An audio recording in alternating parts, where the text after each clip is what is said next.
Maybe they know something we don't know. Good evening, everyone. I'd like to welcome you all to the Southwestern Vermont Career Development Center Regional Board meeting of May 14th, 2018. It is 6 o'clock. We will move along and no public comments? Oh, there it is, yes. Public comments, please. Seeing none, we'll move on. Presentation with the Puerto Rico field trip. Meg, it's yours. Good evening. I almost said good morning, so don't mind me. What I want to do first is introduce the students, and when I say your name, if you could stand up. Vinny Redcross. Vinny is a Building Trades 2 student. Sienna McFallon. Sienna is a video production student. Will Secoy is from Building Trades. Matt Mold is from Building Trades. Tyler Prouty couldn't join us tonight. I also want to introduce Rich Ryder, who's the paraeducator. He was my sidekick there in Puerto Rico. I definitely want to recognize Brian Kuhn, the instructor for the Building Trades program, as well as Tim Foley, the instructor for the video productions program. These two teachers have done wonders. I mean, to see the students out in the field doing what they love and doing what they have learned to do was unbelievable. And you'll see, we have two videos that you'll see. One really centers around the CDC, and the other one is a bit more widespread of the devastation there in Puerto Rico. I want to thank the board for allowing us the opportunity to go. Some of the students have never flown before. And, you know, I've never taken 5 kids away either. So the students were probably not probably, they were the best students I've ever taken on a field trip. And to say that after spending a full week with them, you know, that's a lot. I don't think any of us really got annoyed with each other, but if we did, don't say it. Don't say it. I want to thank the parents for allowing us to bring your students or your kids to Puerto Rico. That was, I mean, you showed a lot of trust in us, a lot of trust in the programs that they're in. So thank you for that. The students displayed, while we were there, they displayed not only skills, but professionalism, the desire to do their jobs, and not just do them, they wanted to really do them well. I mean, their efforts were commendable. They represented us as a school that produces professional students that can go right out into the field. So you should be proud of them. I also want to thank Green Mountain Monogram Company. They were the ones that designed a shirt that we all wore, and we did give out shirts while we were down there. Many of the families were very happy to receive them. And also Dave Dents from Ballbrook for the maple syrup that we also brought down for families, which they were very happy to get.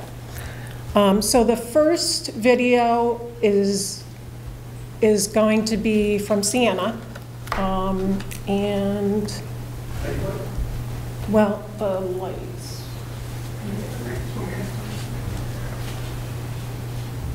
My name is Rich Ryder. I'm from Pownell, Vermont. I am a paraprofessional at the Southwestern Vermont Career Development Center for Building Trade. We've worked with Jim Goodine, building for Habitat for Humanity on North Branch Street in Bennington. We've worked with various projects with Habitat, everything from building sheds to a 3-bedroom home, which is done by our students. Jim Goodine's wife's family lives in Puerto Rico. They came down to assess the damage. What Jim saw was obviously devastating. We are here 6 months after, which it was probably a lot worse than what we're witnessing, although it's bad enough now. He contacted some people and got to know some people and started working with FEMA with this idea, I want to bring people in to help. FEMA more or less chose the house. Most of Puerto Rico has blue roofs because they're tarp. And what FEMA would do is they would spray paint in big letters and numbers so that they could verify what houses needed to be done by helicopter. This particular house pretty much lost its roof. Just about every day in Puerto Rico, in the afternoon it rains. Could be 10 minutes, could be 20 minutes, could be an hour. Imagine not having a roof, but having a tarp, which eventually is gonna, from the sun and the elements, is gonna break down and leak. For 6 months, you live like that. The students we chose were all dedicated workers. I've never seen a group of students work so hard for this cause as they have. I'm honored and privileged that they asked me to come as well to assist in this. It's an experience for me, and I can guarantee you this, when I think I'm going to complain, I'm going to think of the people in Puerto Rico, and I probably will not, because my worries and concerns are absolutely nothing compared to what these people have gone through and are going through. 6 months after Maria, FEMA is pretty much gonna say, okay, that's it. We're done. We've done everything we're gonna do. And that's why it's important for people from church groups, Habitat for Humanity, schools, to come down now, because the work is far from done. I am William Secoy. I'm 17 years old and I live in Bennington, Vermont. I'm here because the school asked, they wanted all to get together and they wanted to help Puerto Rico. We came here to work and help the people of Puerto Rico the best we could. My main job was cutting the plywood, the pressure treated 4x8 pieces of plywood for the roof. My favorite part is the weather. That's I love it here. And the views, those are awesome. It's the ocean, there's so much about this place that is just amazing. So helping the people, that's another thing. That's really fun too. I'm Meg Hunsinger. I'm from the Southwest Vermont Career Development Center in Bennington, Vermont. I'm here because the students had the opportunity to come and help with hurricane relief. As soon as I heard they needed another person, I said, I'm in. I've always wanted to do something like this, but never really had the opportunity. I think the most difficult part was making sure that the students understood what it meant. And, Jim really did a lot of the legwork around things here, like the housing, the food. That I think is really difficult to organize for 29 people. My hope is that we are able to make a difference in people's lives. I think for me yesterday, what was really powerful was meeting Carlos and knowing that they're living in places that, when it rains, it leaks. I can't imagine living like that for 6 months. I'm Matthew Mould. I'm from building trades. I'm 17. I went to Puerto Rico to help rebuild and to help the disaster a little bit. It was really nice to see how people worked, had more skill, and we got to learn how they did things, and we got to learn a little bit, and a lot of people with less skills still work really hard, so that was good. What was your favorite part of the trip? Definitely seeing the family after we finished the roof, their excitement, joy on their face. I hope that it gets restored to the way it was before the hurricane, and I hope soon.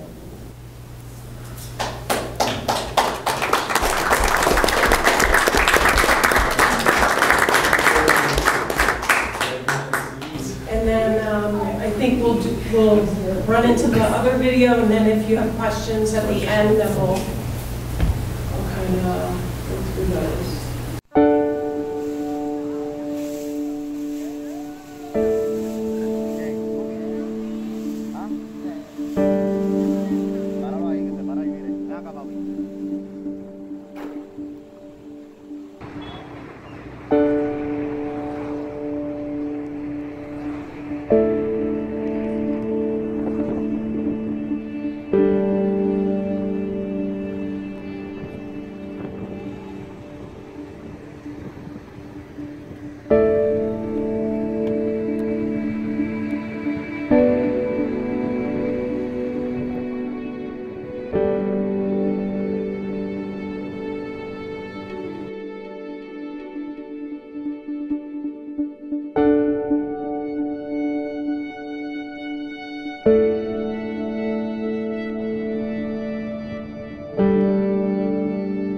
say, why would anybody want to live up here? Bring them luggage, get them out, you know. But they live up there because their relatives are all there. They've lived there for generations, and it is a beautiful place to live. It's just kind of beat now. At house number 1, I'm telling you, you look all the way down to the coast. It's gorgeous up there. The day before the hurricane, we were making some preparatives, but we know that the house will not be ready to resist the hurricane, but we know maybe the roof will not resist. I wasn't expecting that the entire roof was to disappear. So when I came back to my house, it was a disaster. I see the last 10 years of work disappeared. It was, one day you have everything and the other day you don't have nothing. I don't know what was happening at first. I don't understand. But then I realized all that time I don't know what I have until I lost everything. I didn't appreciate the lot that I have. Now I know what I used to have. I used to have a palace, and I don't know it in that moment.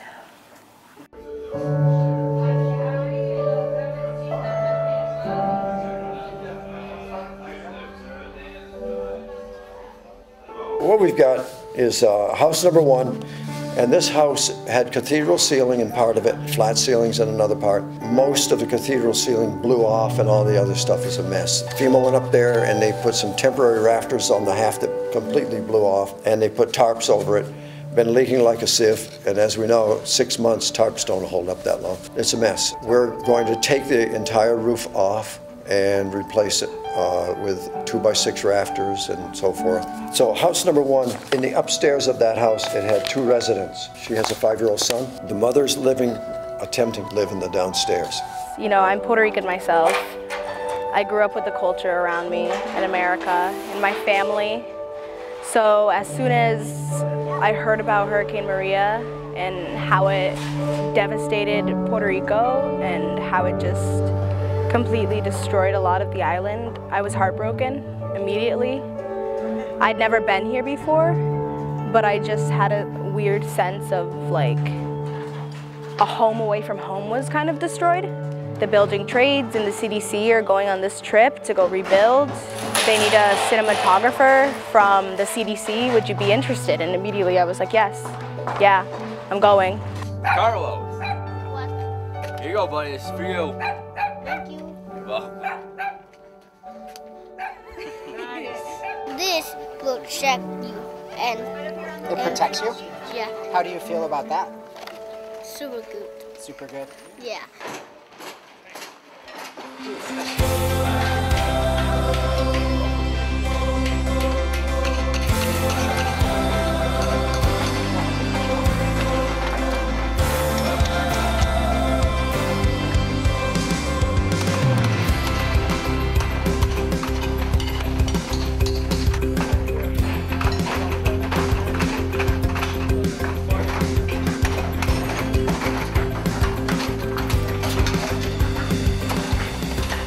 You know, I've always wanted to do something like this, and the opportunity came, so I said, yeah, I'll go. Our director asked if I would be interested in coming to Puerto Rico to chaperone the students and to be involved with the work, and I readily agreed.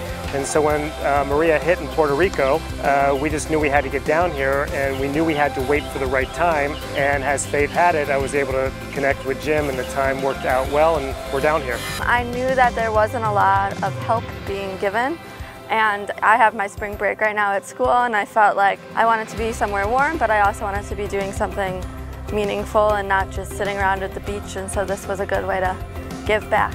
I just heard so much about the grief that was going on and the inability of our government to affect any type of change. So when I heard of the opportunity to be able to make any type of contribution, I jumped at it. I'm a supervisor for Habitat. I just thought they would need somebody that knows what they're doing on the job site to kind of guide everybody and make things go a little faster and smoother.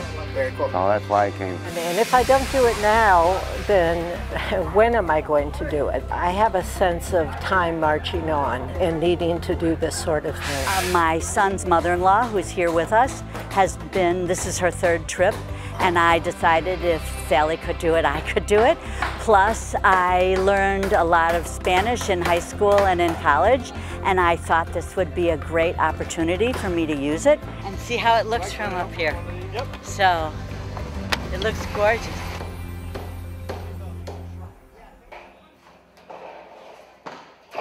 Two by four against the tree here. Move another 2x4 this way, here. There are no words to describe how grateful we are. Last year was very difficult to us. We lost loved ones and our house. We asked God for help, and He sent you guys.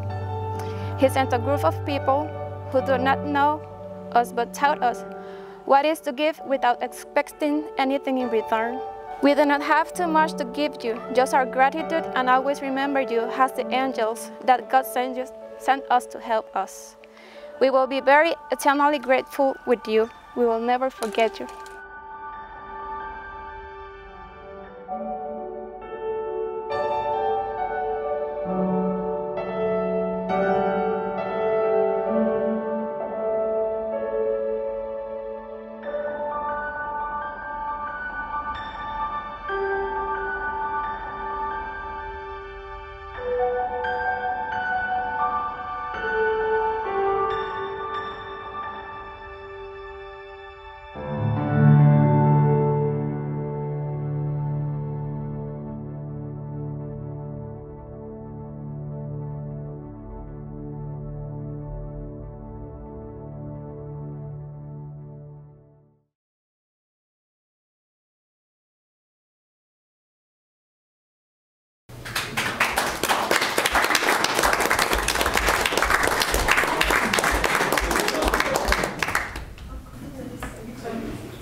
Nobody brought a nail gun?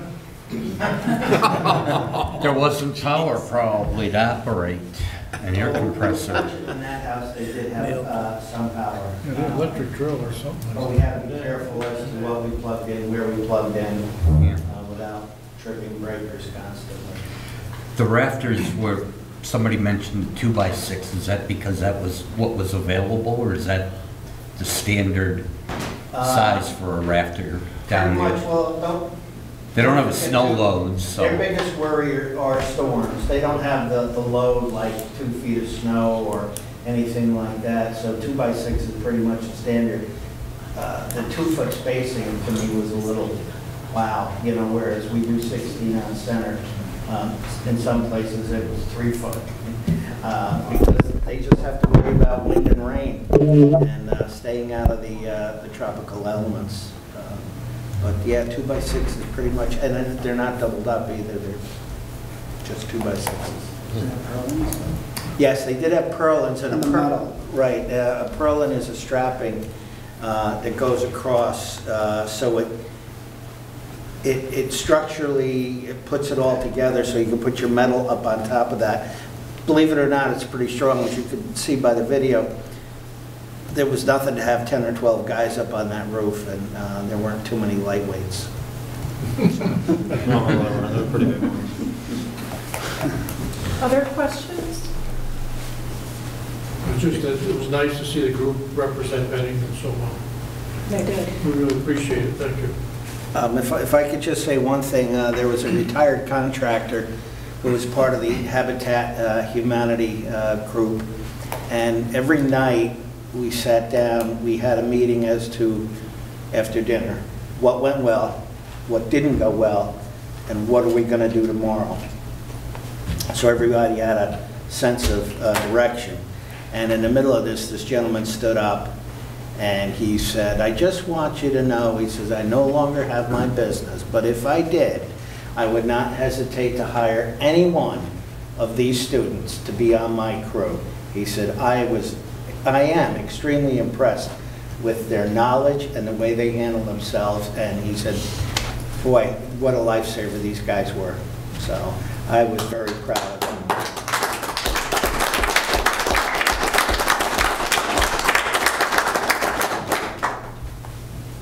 Anything else? Yeah. I'd like to ask the students if this is the first of many times that you're going to volunteer. I'll send it. I'll send it. Hopefully. Hopefully in college. Your next project might be in Hawaii. Right. Yeah, not bad. Right?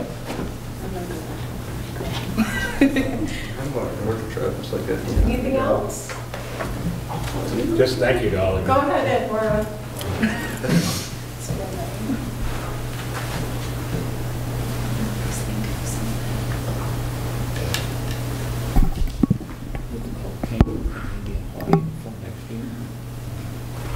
It starts again.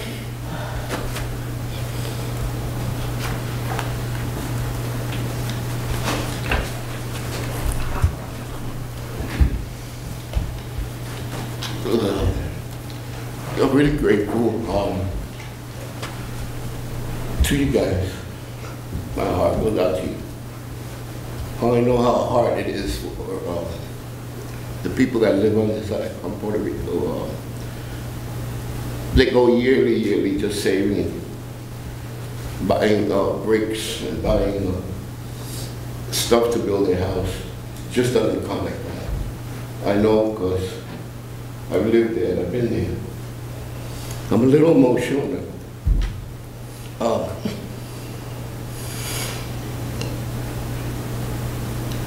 Just thank you.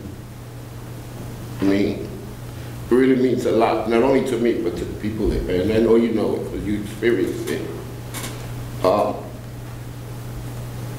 I have a lot of memories.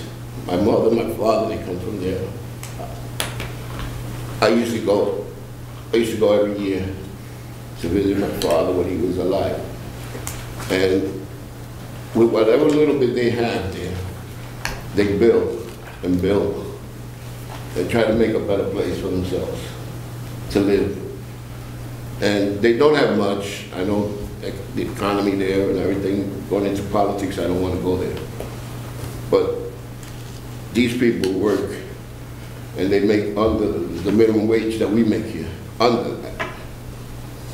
And they sacrifice a lot. And they contribute to the United States a lot also with the military. I have great uncles and stuff that fought in World War I, World War II, Vietnam, Korea, in my family. And it's hard just to construct a little house over there. It's very hard. So for you guys to go there and just, you say, I built the roof. You build the bridge. You build the bridge of love, sharing, and humanity. Because that's what the world is all about. There might be an island over there, and you say, well, I don't know nothing about it. No, it's over there. But what happens over there eventually affects us here. And you guys just opened up a road that was filled with angels, like the girl said. Thank you, I want to thank you a lot. From the bottom of my heart. Thanks a lot.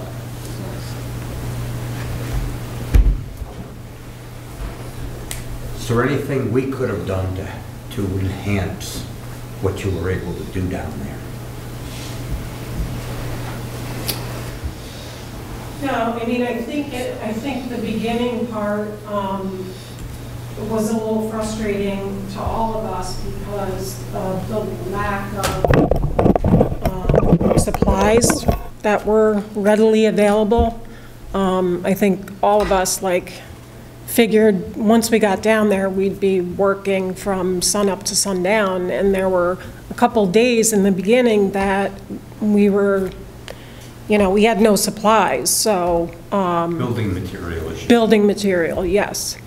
But that's not anything that could be solved here.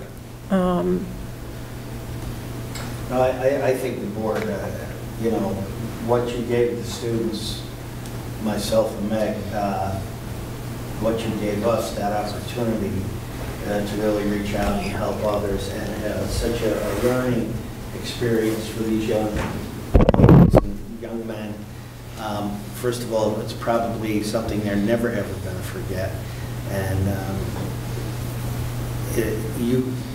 thank you. That's all I can say for being the board you are and allowing this to happen. So personally, and I think collectively, we'd like to thank you. Thank you.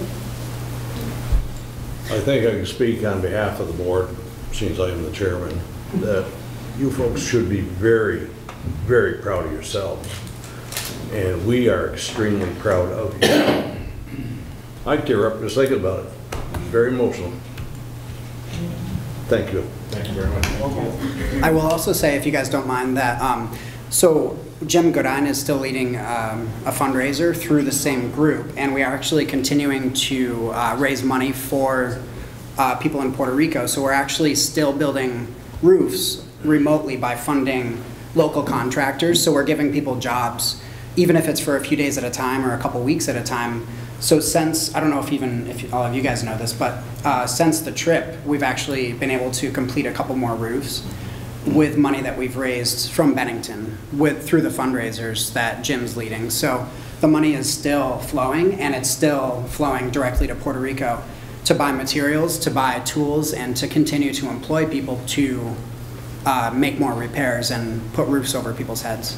So there's a lot of good stuff happening. And hopefully in the future as well, we'd like to see more groups from the area go to probably the same area, or maybe somewhere still on the western side of Puerto Rico, to continue to build. So I just to say that there are things that people still can do. So we are also holding some fundraisers. The date is to be announced, but it's most likely May 31st to hold a movie screening for the full video. And there will be some fundraisers brought into that as well, so people can see the full-length piece and learn more about what's going on and what will continue to happen as a fundraiser. Why isn't FEMA doing more? Well, and I know you don't know the internal workings of what I can their tell decisions. You is, I'm just curious. You know, I don't know the dollar amount that FEMA has spent, but the biggest problem we had was the material was there, okay? But it was the way it was released.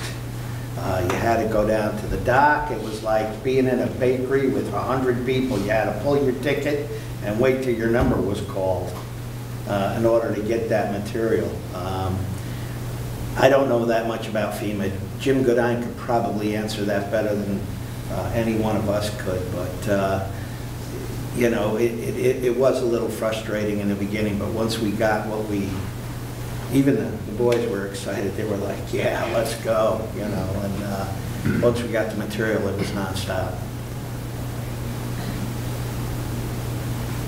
Anything else? Thank you. No? Thank you. Okay, thank you. Thank you very much. We discussed. Okay. Thanks. Really just the everything that goes to Puerto Rico, shipped there from any country for help, can't get unloaded in Puerto Rico.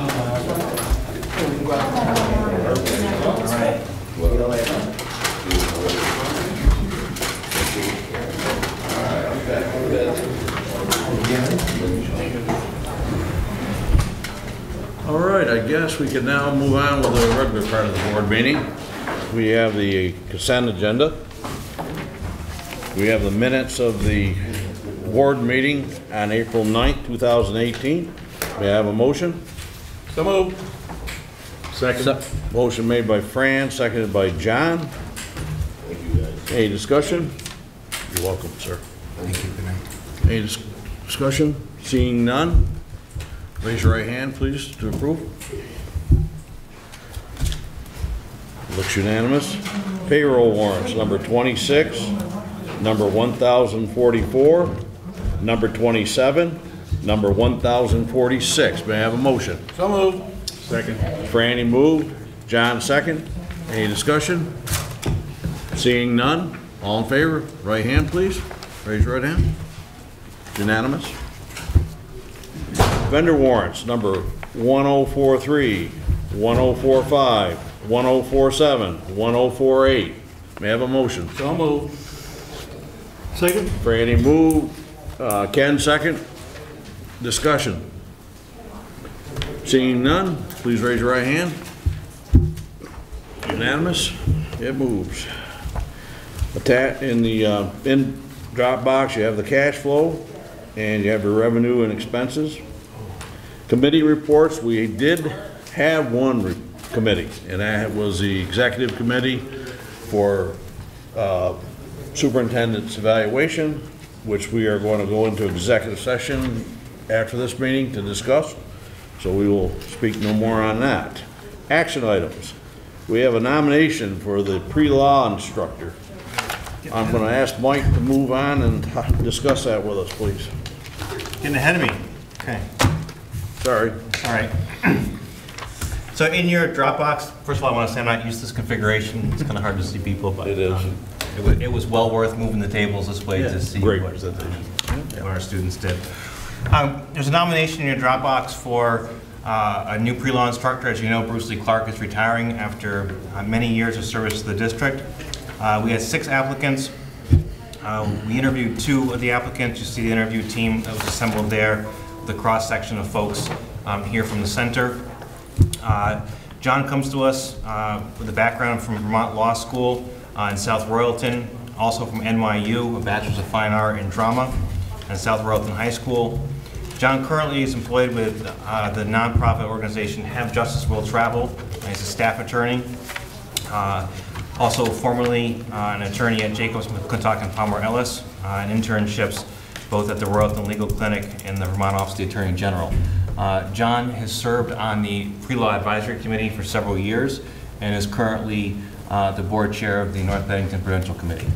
John has strong ties to the community and is looking forward to expanding our pre-law program as we've done in Arlington and also and hoping to do for the fall in the Manchester and Northshire area. So if you have questions here, I'll answer them for you.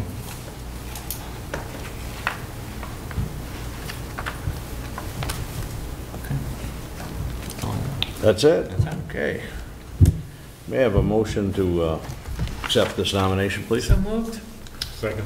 Jackie made the motion, John seconded. Any further discussion? Seeing none, all in favor, raise your right hand, please. It's unanimous. We also have a action item on, excuse me. Yeah, it seems odd. Let's do the field trip approval. All right. So in your, also in your Dropbox, in your packet, there should be a field trip request approval for the National Skills Competition in Louisville, Kentucky. These are for the students who won gold medals at States 2 months ago now. We'll be sending 9 students and 3 chaperones out to Louisville. It is, I want to note, it is a week after students leave school. The last day of school is June 22nd, I almost said July 22nd. June 22nd, and they'll be traveling that entire week. And so, as you know, we've competed each year at the National Skills Competition. We have more students this year going than in the past, which is fine. We had a lot more students compete this year and do well, so it's a good sign. So there's nothing out of the ordinary on here, but if you have questions, I'll be happy to answer them. Do we need a motion to approve that? Yes. Okay. May I have a motion to approve that? Or not? So moved. Second. Ed made the motion, Ken seconded. Any further discussion? Seeing none, all in favor, raise your right hand, please. I believe it's unanimous. Okay, we have policies, adoptions. We have policy number 2600C, the superintendent's evaluation and review. May I have a motion. So moved. Franny moved it. Second. Ken seconded it. Any discussion? Seeing none? All in favor, please raise your right hand. That's approved. Adopt the policy number 3216C, idling vehicles. May I have a motion? So moved. Second. Franny moved, Ken second. Any further discussion on idling of vehicles? Seeing none, all in favor, raise your right hand. It's unanimous. Discussion of H.919 and legislative updates. And that'll fit in perfect with the superintendent report, won't it? Oh, it'll be perfect. Let's go. So, for those that have been following the activity in the legislature, it's been a really active year with lots of bills in the legislature, and particularly in education, two education bills, H.919 and a miscellaneous ed bill that have made it to, they're through the House and Senate, and they're at the governor's desk for signature. H.919 is now titled an act relating to workforce development, and a couple different iterations of it to start. It's been back and forth in the House and Senate for some time, and the latest version wasn't online today even, and we had to go through the House minutes to read the bill that was read on the floor. So if you are reading H.919 on the judiciary website under the official version as passed by the Senate, it is not the reconciled version that I have before me now. So it is a 31-page bill, which in all respective purposes is helpful in many ways to career and technical centers in the state. It talks about creating a workforce development board statewide to help oversee career pathways and workforce initiatives. It also talks about, you've got to forgive me because I went through this all day today and then it changed at the end of the day. So it also talks about regional delivery systems for workforce investment. Talks about utilizing funds differently for WIOA, which is the Workforce Investment Opportunity Act, and how employer outreach positions in the state get funded. I'm just kind of going through this for you. It also talks about adult education in the state and state-endorsed career pathways that will be managed by the AOE and the Department of Labor and the Department of Economic Development. Talks a lot about funding. There are some pilot projects available in the state on career readiness. They are expanding the reach of CTE. Currently, career and tech ed courses, only 11th and 12th graders are entitled to take career and tech education courses in the state. Grades 9 and 10 are not. We are very fortunate here at our center that we have very strong 9th and 10th grade pre-tech foundational classes in all of our career pathways and programs that introduce students to a program that we have to offer. That is not true in all technical centers. And while they may have pre-tech foundation classes, it doesn't necessarily mean that sending schools have to send those 9th and 10th graders to those classes. We are very fortunate here that Mount Anthony supports us fully in our pre-tech foundation classes. And so not every center is afforded that opportunity. Under this new bill, it's expanding access for 9th and 10th graders in CTE classes statewide. It also goes as far as to reach down as far as 7th grade so that community outreach and CTE can be addressed at the middle school level before students actually get to 9th grade. That's a huge benefit. We currently do outreach and things to the middle school. You've heard me talk about that many times, but I believe that this is going to could provide a mechanism to offer career and tech classes at a 7th grade or 8th grade level and potentially receive FTE counts and reimbursement somehow through that in the future. There's nothing in this bill that I see as negative at all. It is, again, lengthy, but it is all focused around workforce development and career and tech centers in the state in a positive way. I haven't seen a bill this comprehensive in a long time that addresses CTE and expanding access for students as it relates to flexible pathways in Act 77, personalized learning plans, proficiency-based graduation requirements, etc. And it's really helping to give us as a tech center the leverage to think differently, offer things maybe perhaps a little differently than we've thought about in the past in order to remain a viable option for students as they choose multiple pathways to graduation. And so that the tech centers are not left out of that pathway to graduation. So that is a really brief version of all the pages of H919. There is a clean copy in your Dropbox as read on the floor. I assume that the actual bill will come out very shortly. It did pass unanimously in both the House and the Senate with 0 nay votes on this. So I see no reason why it won't be signed by the governor, who is a supporter of career and tech education in the state. I can try to answer questions for you about this bill, but that is the nuts and bolts of what I know about the latest version of H919. I'm sure there'll be much more to come in the following months. Question? Yes. So when you said it was expanded to 7th and 8th grade, does that include 9th and 10th also? Correct. Good. Correct. So 9th and 10th, the way that I read it, 9th and 10th graders are being added to who's entitled to enroll in career and tech education classes, where it was before 11th and 12th only were entitled to it. And the 7th and 8th grade is a little less clear, but it seems more about marketing and outreach and the availability to access those students earlier as part of their personalized learning plan. That's my read on it right now, Jackie. So will we use up all our class space? Yes, we have lots of ideas at play. You know, some of these things are going to take a year or two to kind of flesh out. There are some deadlines in here.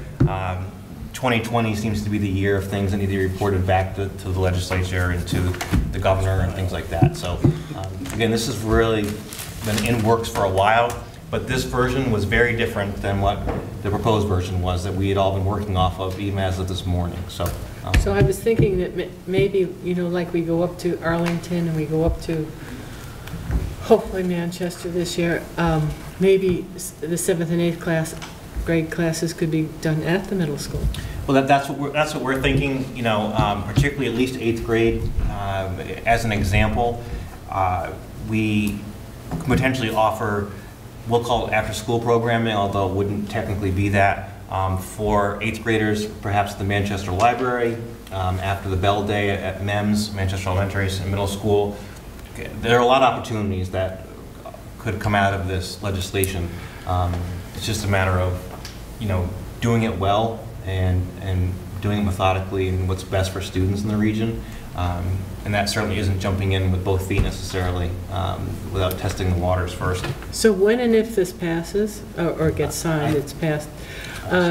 When it gets signed, how long from the time it gets signed to our implementation?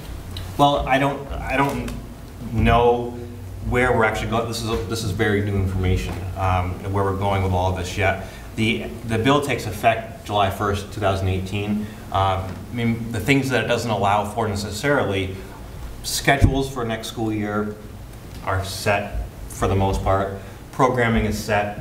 Next year is set at this point. Funding is set, your budget's set. I mean, things are set for next year. There's no really perhaps changing that, except doing a little something outside of the box. So it's really trying things in a planning year for. And it could be a budgetary. There could be budget implications for us, you know. But perhaps something mid-year. Perhaps. Right. Okay. Yep. They should have gone one step further and allowed technical centers to keep students for all 4 years and provide them with a diploma if they pass. Well, maybe that's the next step. Maybe that's the next step.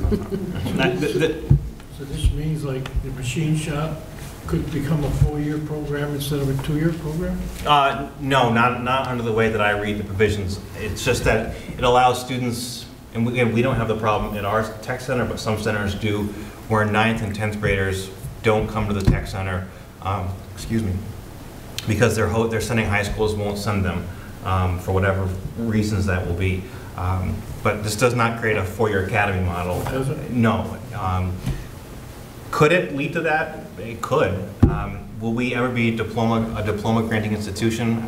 I won't say never, but I don't. You know, that's nowhere printed that I see in the cards. So. I'm just wondering, it would give the kids a tremendous foundation if they had 3-4 years of machine shop, building trades, auto mechanics instead of 2.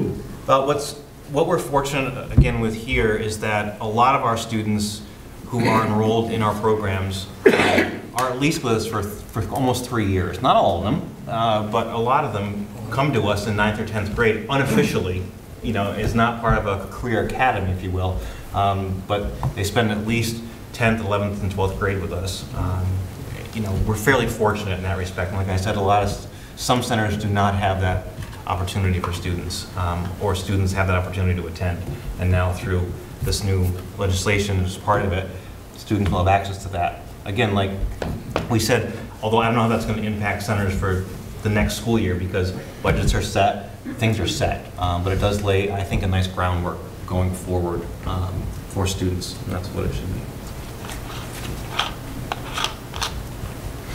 If sending schools increased their graduation requirements, would that feed into this and allow more students to be here? I think potentially that it could. You know, every sending school sets its graduation requirements.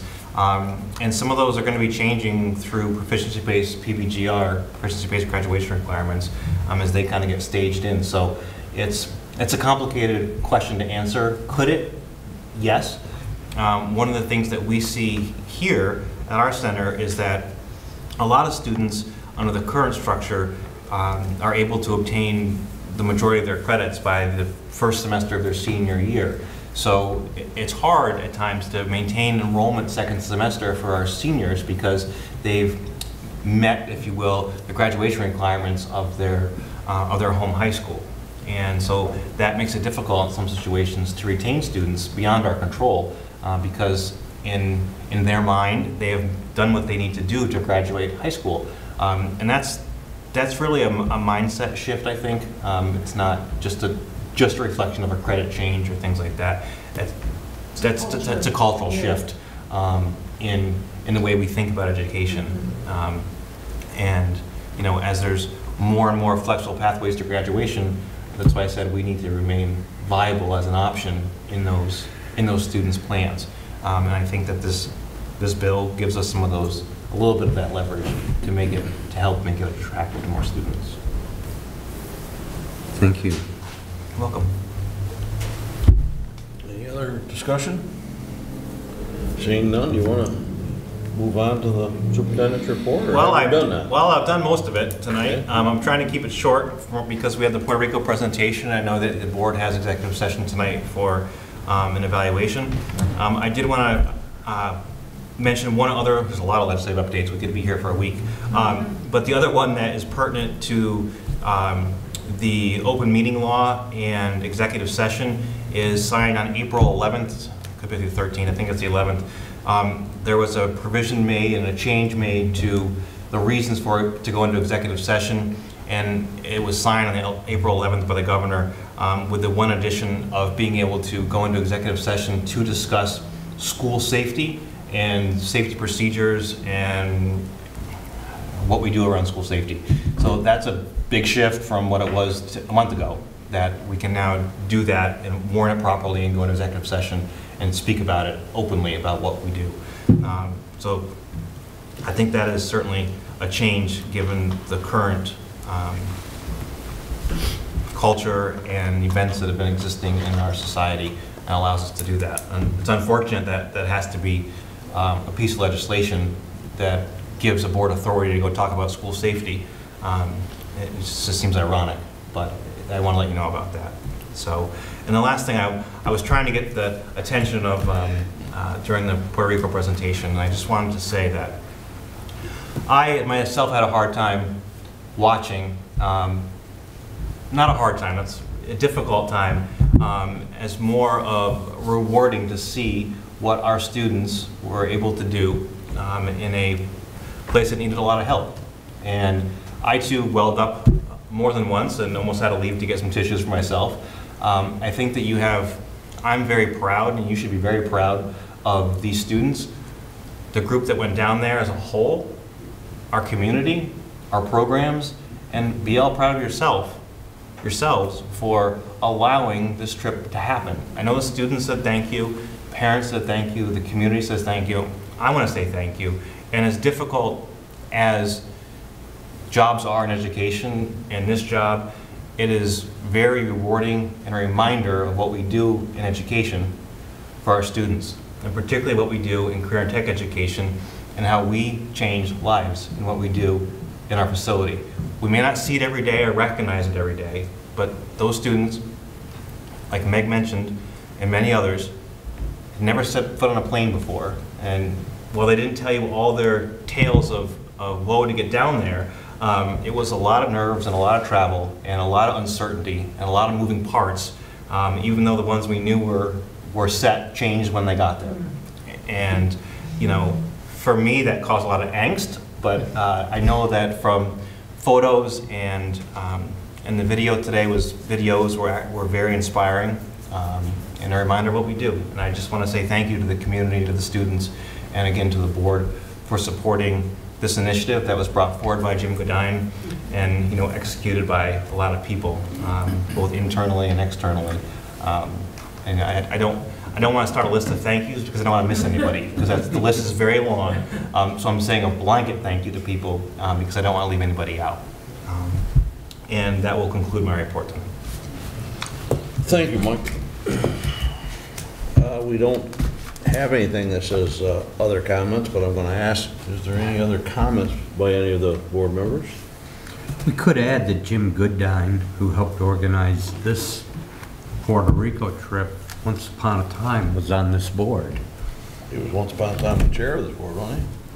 I'm not sure about that. But he was on the board and he helped build this center from what at the time was the Mount Anthony Vocational Department and turned it into a technical school that is doing a great job. Any other comments? Well, I have one other comment. We're going to do it again next year? I don't know. It's possible. May I They'll be ask needed in Hawaii next year. that it get brought up in an education meeting? Sure. As something to look at? I must say that crossed my mind also. Okay, other than that, I need a motion to go into executive session having to do with superintendent's evaluation. Franny moved it. Second. And John second. All in favor, let's move. Okay.